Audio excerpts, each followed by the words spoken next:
All right, welcome back, everybody. I know we just had a really in-depth talk about Terras and the process and challenges that go along with it, but we're going to switch the gears a little bit. This is the last talk of the day, and we're happy to have Hollie Hennessy here from Omdia. She's going to talk to us a little bit about regulations and what's going on in this space.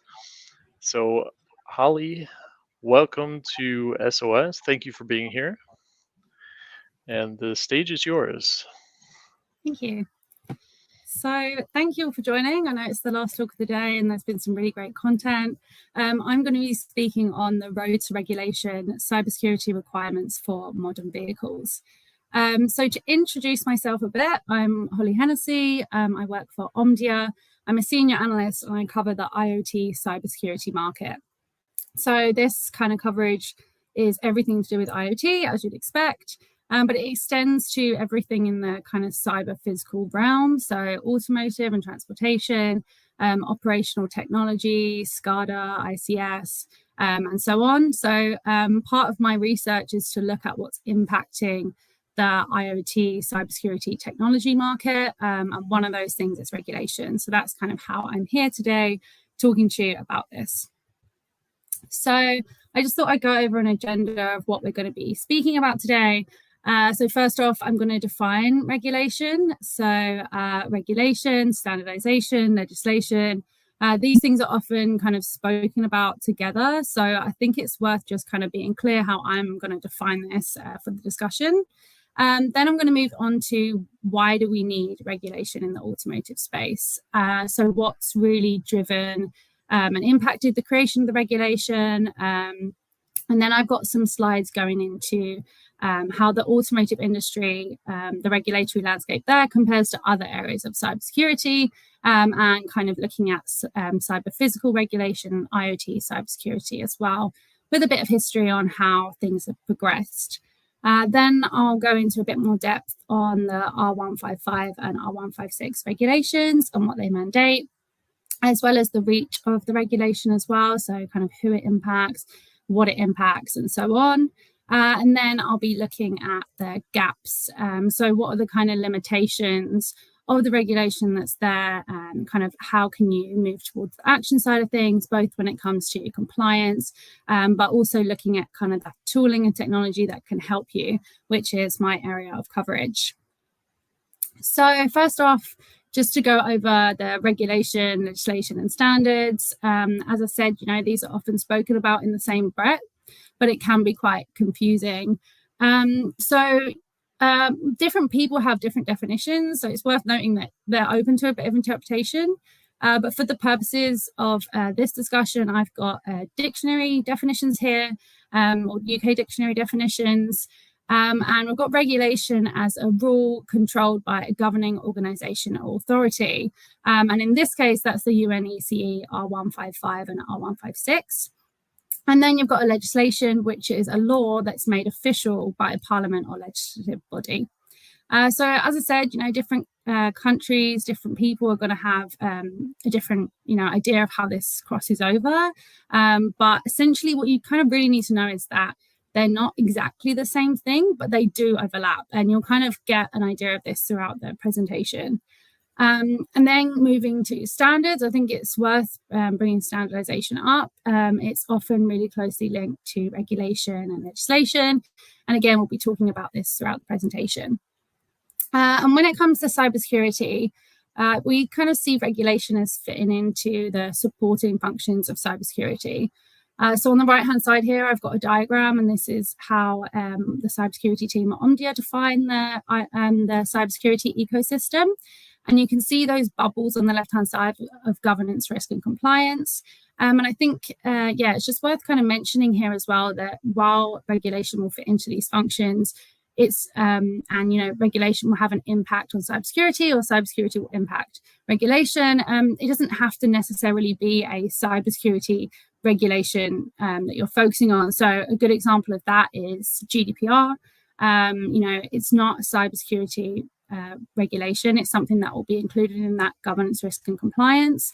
And you do need cybersecurity controls in place for compliance. So So why do we need automotive cybersecurity regulation?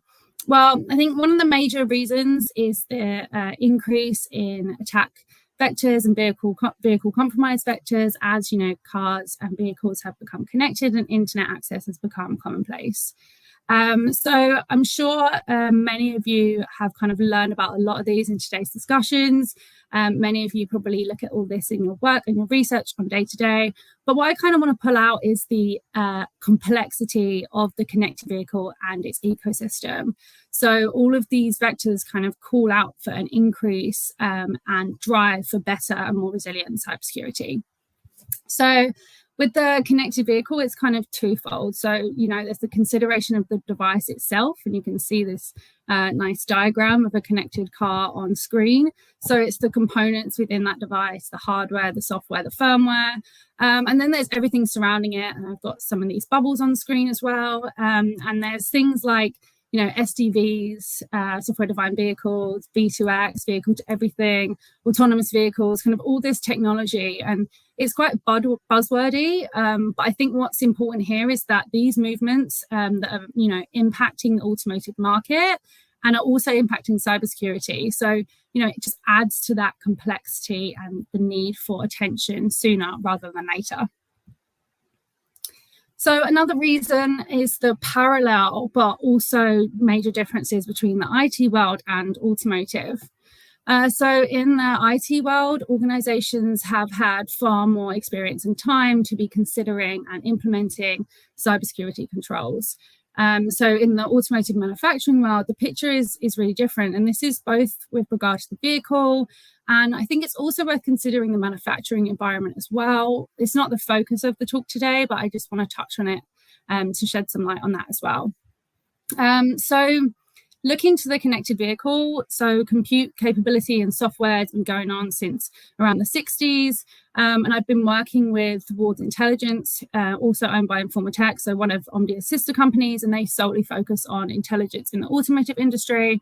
And we kind of see it as really accelerating mainly in the last 13 years. So it's not a particularly long time, and there's been a real kind of change for automotive manufacturers and suppliers who are now considering cybersecurity and data security and privacy.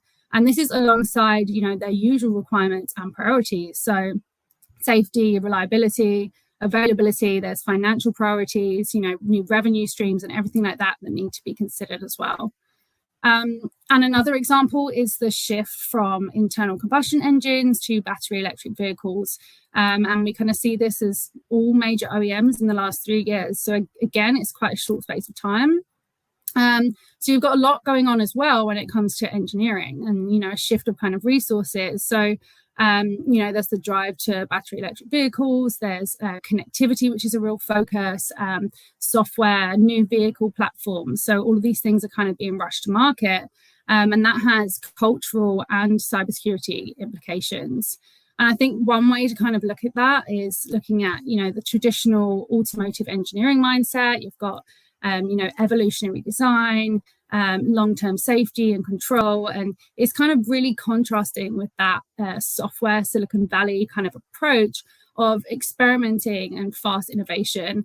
And then on top of all of that, you've got the need to be able to update, monitor, correct software over the air. So I think that kind of highlights the cultural shift which is happening and also needs to happen when it comes to cybersecurity. And the other consideration, I said I'd talk about the manufacturing environment a little bit. And I think it's kind of another area where it's in a similar position. So it's not so much as you can look to, cybersecurity manufacturing to kind of shed some light or help along the journey. So OT security, again, is further behind than IT security. So these systems used to be air-gapped, and cybersecurity is almost kind of added as an afterthought. So for many manufacturing organizations, it's not just in the automotive space, but these organizations are kind of, starting to put cybersecurity controls in place. So they're just less mature in their cybersecurity journey, often at the beginning of their journey, as opposed to the IT world, where organizations are now deploying more what we would look at as more advanced cybersecurity controls. So seeing as today, we're going to be going over the automotive cybersecurity regulatory landscape. I wanted to kind of benchmark this and draw some parallels with other areas of cybersecurity regulation. So what I've got on screen here is a picture of what IoT cybersecurity regulation looks like at this point in time. So there's three kind of major standards in this area. You've got NIST, ETSI, and ISO IEC. And then each dot on the map is a different guidance or publication or framework, legislation in some cases, but not many. And I think what's interesting also in this space is there's not much regulation at this point in time, specifically for IoT cybersecurity. So there is legislation and it will be regulated, but it's coming next year and into the future. So I'm not going to go into detail on all of these different initiatives or government publications, but what I kind of really want to show is that there's a lot of fragmentation. So even looking at this map, there's a lot going on and it can be confusing for manufacturers. So yeah, I think it's just showing that governments are looking at this, but at this point in time there isn't a globally applicable regulation. Hopefully, as this kind of all develops, we'll be in a better picture kind of towards the future, and there'll be more unification. But I think looking at the state of IoT security and the issues we see with those devices and, the picture right now, I think it sheds some light on the need for unification and a less fragmented standardization landscape. Also, another thing I think is worth noting when you're talking about kind of IoT and automotive is, connected cars are often conflated with IoT. And it's worth talking about here that in these initiatives, automotive and vehicles are often left out of these, given the specific work that's done in this area. So looking to automotive regulation, I'd say it's a kind of good example of the type of approach which is necessary when it comes to cybersecurity regulation and cyber physical systems as well. So, there's been a recognition that there needs to be unified enforcement, one of the reasons why this has happened. And the automotive sector is also very well versed in regulation. So despite the really complex supply chain, a lot of players involved, there's still unifying government standards which automakers are already abiding to during the vehicle development process. But it is worth noting that they are more traditionally focused around safety of the vehicle and the safety of the occupants of the vehicle. And these kind of safety related standards have been researched and developed and deployed over the last half a century, really. And there's multiple government agencies working to harmonize the effort globally. And then the comparison is that, the security standards for vehicles are still in their infancy in comparison. So on the right-hand side here, I've got some examples of standardization efforts that have been around in that automotive industry. And one of the first information security standards for automotive was the secure hardware extension. And this was in 2008. So this was, as you can kind of guess by the name, it's focused on, secure storage of cryptographic keys, secure boot implementation and verifying firmware authenticity and things like that. And at the same year, the e-safety vehicle intrusion protected applications project, which is a long name, was also launched by the EU. But it was more of a set of guidelines specifying a security architecture more than a complete standard. So the implementation of these varied across regions and manufacturers, and the picture wasn't looking particularly harmonized. But then in 2019, the International Organization for Standardization, so ISO, and SAE, so the Society of Automotive Engineering, announced that they were developing 21434, which many of you will be familiar with, and there's been a lot of discussion around today. And since then, the standard was published in 2021, and now we have the regulation as well. So that's an overview and background of some of the challenges of automotive cybersecurity and how we've got to where we are today with the UNECE regulation. So the requirements are mandatory for new vehicles in the EU, and other countries such as South Korea and Japan have committed. So this is good, it's covering off many high volume producing countries of connected cars. And then the regulation will be applicable to all vehicles produced in the signatory countries by 2024. So there's not long now to go. And in general, the requirements have a focus on security throughout the entire life cycle of the vehicle. And they've been developed alongside the ISO SAE 21434. So this is, quite a good approach. Having the kind of standard and regulation helps organizations meet requirements and kind of utilizing what's already there rather than reinventing the wheel. And this is something that happens a lot, and it's happened in the IoT security space as well with the ETSI standard, which is most often referenced globally. So broadly on screen, I've got the major elements of the regulation. So this is assessment, testing, monitoring, detecting, responding, and management. And the regulation itself is really about demonstrating these various processes. So I've got a list on screen here what the vehicle manufacturer needs to demonstrate. And I think really this does a pretty good job at encompassing many of those cybersecurity challenges around the ecosystem that we spoke about earlier. So there's a lot of focus on documenting risk assessment, and this is really vital, and it's pretty much a stepping stone to complete the requirements of this regulation. It's worth noting as well that the whole process needs to be documented. So essentially everything, including test results and mitigation, all of that needs documentation.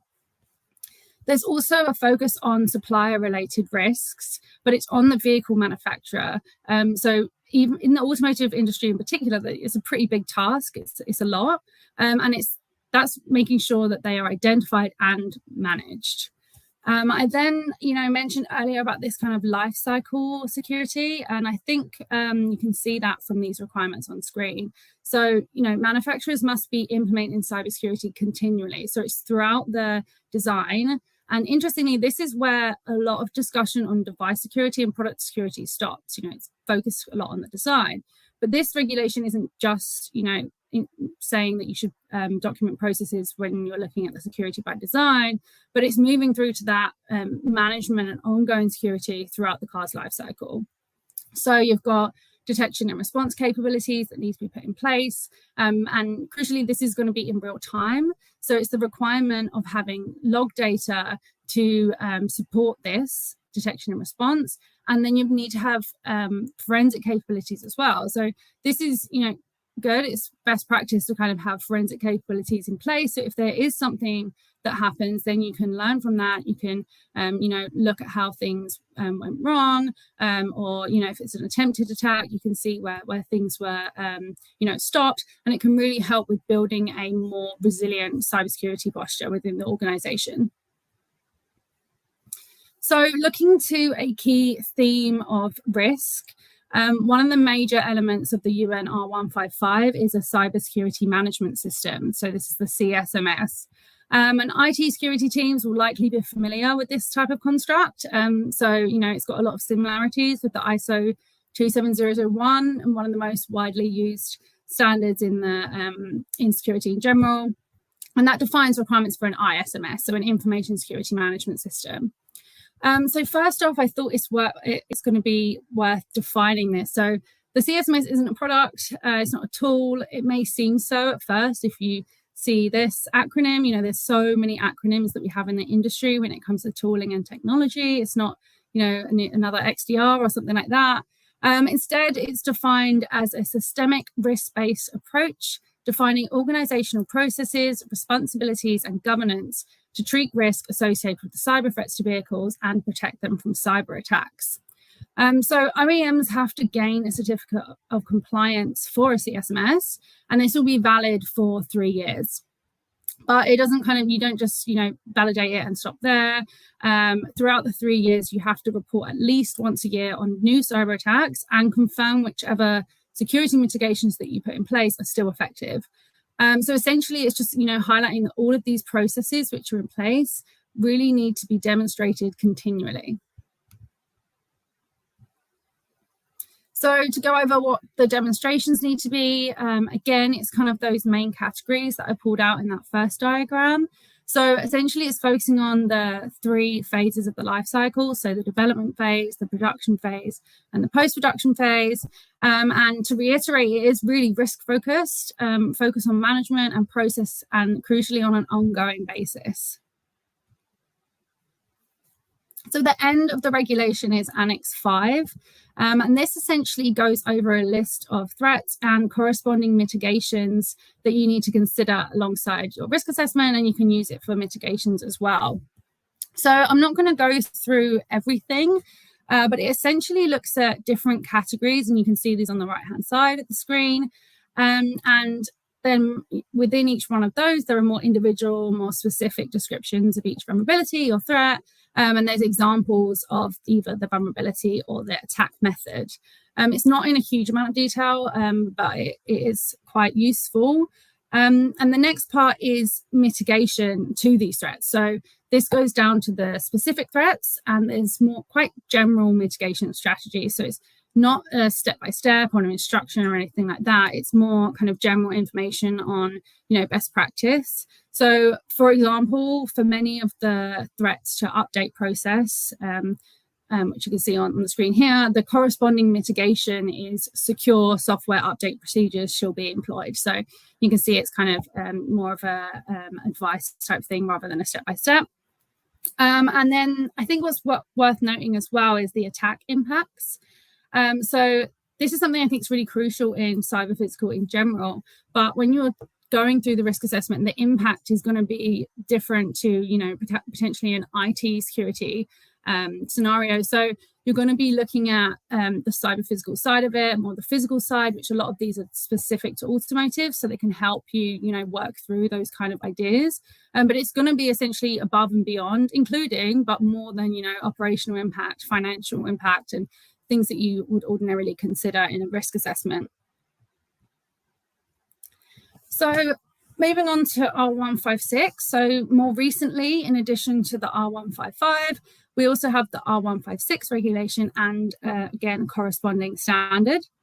So ISO published the 24089 in 2023, and this is road vehicles software update engineering. So the document essentially specifies requirements and recommendations for software update engineering, and it's got an organizational and project type focus. And it aims to kind of establish a common understanding of responsibilities, but it's not going to go into, specific technologies or solutions for software update engineering. So similar to the 21434 and R155, the standard and regulation correspond with each other, but this time it's the SUMS, so the Software Update Management System, which needs to be certified like the CSMS. So another thing that's worth noting is that this isn't solely a cybersecurity focused. So it includes a lot of other things, but there are multiple cybersecurity processes which need to be demonstrated for compliance. So I've got these on the screen on the right-hand side, and they are ensuring software updates are protected to prevent manipulation, and there's preventing compromise, including the development of an update delivery system, and you've got verification and validation of software functionality and code. So like the CSMS, again, the certification is valid for 3 years, but it can be withdrawn. So the manufacturer needs to, continually inform the authority of any changes, which may then result in you having to go through further checks. So as I've detailed, a lot has progressed in a really short space of time when it comes to the automotive cybersecurity regulatory landscape. But despite this, there are still some gaps. So I'm just going to go through some of the things that I think, limitations essentially of this regulation. So firstly, it's not globally applicable, although it is used across the globe. So the US and Singapore, for example, aren't included, but the fragmentation issue has improved. Also, another thing is that the R155 correlates with the ISO SAE standard, which is globally applicable. So that kind of, mitigates the issue of fragmentation a bit. And usually, where there are different regulations cross-country, they tend to look to these global standards when defining the elements of them. So there can be some level of crossover. Regulation itself can also be quite tricky. So regulation isn't always successful. Being new, it's kind of a bit of a waiting game to kind of see how things play out. One example is GDPR. It's great, but it doesn't stop data breaches from happening. The regulation in place doesn't necessarily mean immediately that cars are going to be magically secure. So that's one thing as well to bear in mind. It's not a fix-all solution. We also kind of often see that regulation can lead to cybersecurity controls being put in place for compliance or regulatory requirements, and that can be inefficient. You might be putting them in place to kind of meet the compliance, but you don't have the efficient usage of those tooling and technology or the processes. So it's kind of making sure that that's done as well. There's also maybe kind of conflicting baselines. So you may have organizational processes which are conflicting, or you might have some confusion on implementation. And again, this can sometimes result in cybersecurity posture overall, and the confusion doesn't help. And again, this is kind of exacerbated by the maturity of the industry. If you don't have those skills kind of readily there and available, and a big cybersecurity team, it can be difficult. Another thing is that the regulation is very focused on business process and procedures rather than the security of the product. So in some ways, this is a good thing because you've got the process and procedures in place. And if you get too technical in regulation, it can become out of date very quickly. But this is kind of recognized by the industry. So organizations such as the Euro New Car Assessment Program, they have a Vision 2030 that they've published, and they suggest additional benchmarking approaches. So, other types of compliance or certification with some kind of label, I guess, to alleviate consumer concerns. So, this is something that the industry is thinking about. I also think, there's a real focus on OEMs and manufacturers in the regulation, but the ecosystem is wider than that. So there's a lot on them to manage this supply chain risk. And I think that's one thing that can be a struggle. But also, on the other hand, you do have the ISO standards, so they can be followed and should be followed by supply chain players, which can be useful for them to demonstrate compliance and help with those partnerships that they have with the manufacturers, seeing as the manufacturer can, there's going to be a trickle down effect for security controls and compliance to be in place for the supply chain as well. And then, this is an issue with product regulations in general, thinking back to, the IoT space. New regulation at least, doesn't necessarily solve the problem of devices which haven't been built with the secure by design approach. So there is the hope that if you're putting these processes in place and if you're doing it effectively and it's across the organization, there'll be, more widespread improved cybersecurity postures overall in the industry. But in some cases, it's not viable to fix something if it's, a car which hasn't been built secure by design or doesn't have the capabilities to do that. There are vehicles out there that have vulnerabilities because people can't go into a garage to get it updated and things like that. So there's always going to be kind of issues like that. And sometimes, it might not necessarily even be viable for the business. And that kind of moves on to cost. So I think cost is a huge issue for organizations overall at the minute. And, that extends to cybersecurity as well. The market is still going strong, but, budgets are something that needs to be considered. And it's kind of the same when looking to regulation as well. And, not all standards are free. They have to be purchased. You need to have skilled personnel employed to work with the standards, ensure compliance. There's also kind of the implementation of tooling and technology.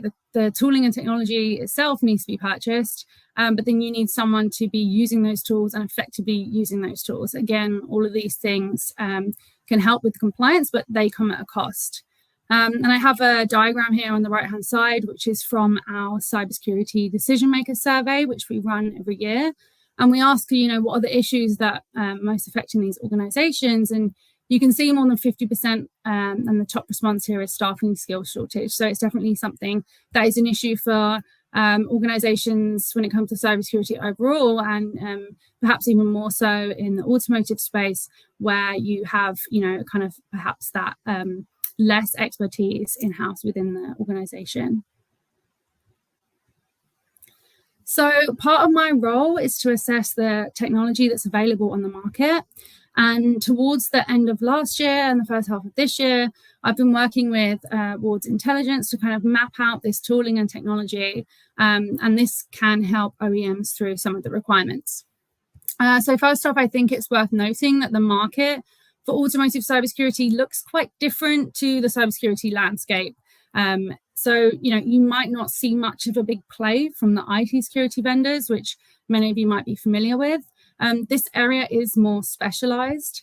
So I've got three kind of categories that I've pulled out. So the embedded protection, and you've got visibility detection and response, and then services. So on the embedded security side, technologies here span cryptography, identity, connectivity, and then you've got intrusion protection. So some of the embedded hardware vendors, such as NXP, for example, they're partnering with software vendors as well for those intrusion protection capabilities. There's also various consultative services from these vendors in this space to help on the embedded security side, given that it's quite a niche and specialized area.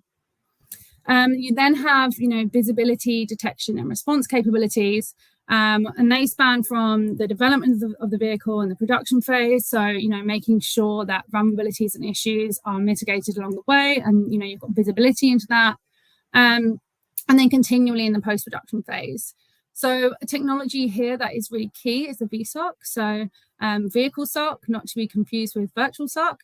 And some vendors, this is more of a product. So it could be, think like a detection and response type product or platform with, dashboard type thing, which is monitoring, flagging alerts, offering response suggestions, vulnerability management. There can be specialized risk scoring and things like that. And essentially, it's a specialized SOC tool, which you can use in-house in your own SOC. You might have it as part of your IT SOC, or you might have an automotive SOC. But as I mentioned, not all organizations are at the same point of the journey. So the VSOC is also offered as a service offering by many of these vendors. So more of a managed SOC tool, but specialized for vehicles. So this can either be with the vendor's proprietary technology that they're using and offering it as a managed service, or it could be they have a range of third-party tooling that they're using, but tailored towards the automotive space. And there are kind of a lot of offerings. Again, as I said, not everyone's going to be at the same journey. So there are offerings for those who, perhaps already have quite a strong tech stack or SOC tooling, but they need that kind of approach on the automotive side. So there are also service providers who can help you by advising a design architecture, but leveraging the tooling and technology that you already have there. And then moving on to services. So services are quite heavily used in the automotive industry. And many of the technology vendors that you see in these bubbles also offer services throughout the three phases. So these go from, what you may think of straight away as testing. So this needs to be done. And these are at various levels of depth. So often you can, pick whether you want a physical tester, or there can be other services which are more automated, throughout those different phases and at various different levels. And then there's the kind of managed services as well that I mentioned earlier, and often quite a lot of software security services. So this can also help you to address software and firmware vulnerabilities and development where if you lack, that expertise or that resource. And they can also offer visibility and automation in that space to help with efficiency. So that's an overview of what the regulation entails and the technology that's out there on the market. But I wanted to kind of recommend some key takeaways. So first off, I think it's worth saying that, the regulation is in a good spot. A lot has been done, but there are limitations. So, OEMs and manufacturers need to be wary about prioritizing compliance and then balancing that with a goal of comprehensive cybersecurity across, people, the process, and the technology side. The standards that have been published can help, and there are also frameworks out there such as the NIST CSF, which now has an upgrade with Govern added into it. There's kind of threat intelligence frameworks like the MITRE ATT&CK framework, and researchers who have, made this applicable to, the automotive space in particular. And of course, then there's a range of specialized solution providers, as I've kind of detailed, which can help with efficiency and automation, and also consultatively when needed. And I think there's also a real focus on building out that cybersecurity culture. So it's making sure that all of the relevant parties are in the discussions that need to happen. So, learning from the IT world and bringing together developers and security teams, which is something that's been going on for a while, in order to get to a good place going forward. But it also helps make compliance as smooth as possible if you've got everybody that needs to be involved. So it's kind of mapping out responsibilities and who you need to talk to and bringing those people together from an enterprise security management point of view and training and so on. And I think crucially, all of this can aid in the risk assessment. So this is really key for both the regulatory demands, but in general also for building out a cybersecurity program with really effective controls. So thank you. I'm still here for another 10 minutes. So yeah, open to any questions and discussions, and you can find me on LinkedIn and Twitter as well if you want to connect there. Thank you. All right, Hollie, thank you so much for the great presentation. I think regulation is a core component of ensuring people or companies are doing cybersecurity related activities. I also think it's really important to mention that regulation or legislation should only be considered the minimum, right? It's not necessarily what we would consider, if you do this, you're going to be secure. No, it's just what the government is minimally demanding to protect its citizens to a certain level. So, we do have one question here. Could you say something about, we talked a lot about, European regulations and so on, but could you say something about standards and regulations that appeared in China? It seems like a lot has been going on since in recent years, and of course, it's in a very important market. So on the China side, I'm afraid I don't have a lot of expertise in that area. I do look at China on the IoT security side. I've been plotting kind of regulations across, I think it was about 13 countries. And there's nothing mandatory there on that side. But yeah, so unfortunately, I can't detail the Chinese regulations. I'm more focused on the EU market and looking at the UNECE R155 and 156. But I'd be happy to jump on a call afterwards or, connect online and we can both look at stuff and discuss. I can provide some analysis on that. Great. And Hollie, maybe a question from my side quickly. As an expert in this field and regulations, what do you think is going to be coming up in the future? What is missing, or what is going to be the next steps in this space? Mm-hmm. Yeah, it's interesting to talk about that. And I think one of the things I think that stands out to me is that supply chain side. So I think automotive is an interesting area because it crosses over with so many different areas. So even if you're looking at the hardware security side, there's nothing quite there yet, but that's something that's being developed in the very early phases in, say, the UK, for example. So I think that's something that's going to see a lot more focus. So the actual security standards, or perhaps even down the line regulation on the hardware elements themselves. So that's something I think is interesting. As I mentioned as well, there's discussions around, okay, what about the consumer? Obviously, a lot of these vehicles are going to be purchased. Where's the kind of assurance there? And one of the interesting discussions, I think, around standards and regulation and legislation and all of this is, okay, how is it portrayed to the person who's purchasing the product, essentially? And that's one of the things in product security. But again, there's a lot of issues with that. They have to be dynamic, they have to be updated. So I think that's something that will be, tested kind of in some, probably not mandatory at first. It's voluntary in a lot of different areas, but it'll be interesting to see how that plays out in the coming years. I think we're kind of, as I said, it's been developing really quickly. So, it's kind of seeing how things go over the next few years and what can be built upon. Okay. Great. Another question from the audience here.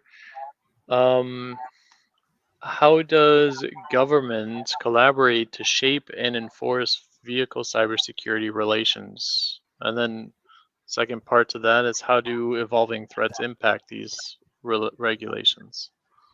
So, from my experience, I think usually there is quite good collaboration across governments. So, as I said, the US isn't going to be included in this, but if you look to the what's out there from the US, there is reference to the same standards, right, which are being used by both parties. So, often, people aren't going to just make things harder for manufacturers, at least you'd hope so. So, where possible, I think, there should be as much crossover as possible. Ideally, things would be globally applicable. It's not always the case.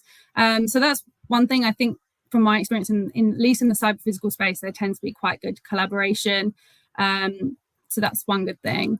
I think evolving threats, I think because it's process focused and organizational focused, evolving threats, don't pose as much of a challenge as if it was more prescriptive on the technology side.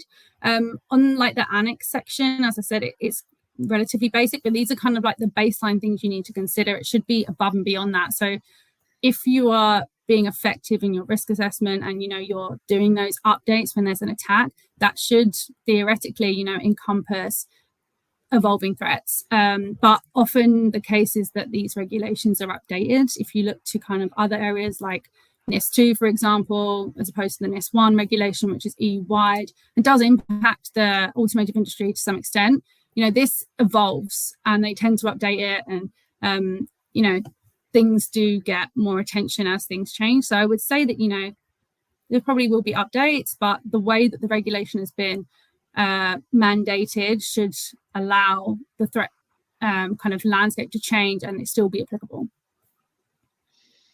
Yeah, definitely agree. And I think regulations are just like just like requirements or something, they need to be updated, right? Time is moving on, and of course the complexity of attacks, the products, the environment, the user is all changing. So it's very important that the regulations and legislation is also changing.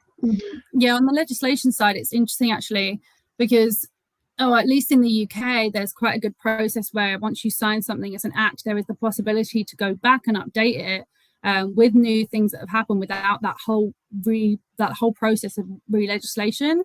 But again, that's talking more on the legislation side. But that is a good process to go through. It allows for more dynamic updates to these things without waiting years for them to kind of pass through Parliament and things like that. Mm-hmm. Okay, and one last question before we let you go.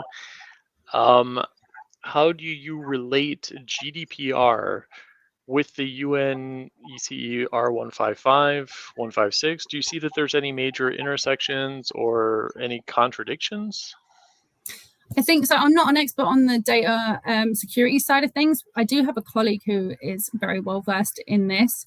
But I would say that GDPR is related to the data side. Obviously, that's a huge, consideration in the automotive space, given the vast amount of data that's going to be processed within the car and outside of the car. I think it kind of intersects when looking at that, the vehicle itself and the security controls within it. So if you're, looking at intrusion protection and things like that, it's almost safeguarding that data within the vehicle and then bearing in mind that that data privacy extends to everything else.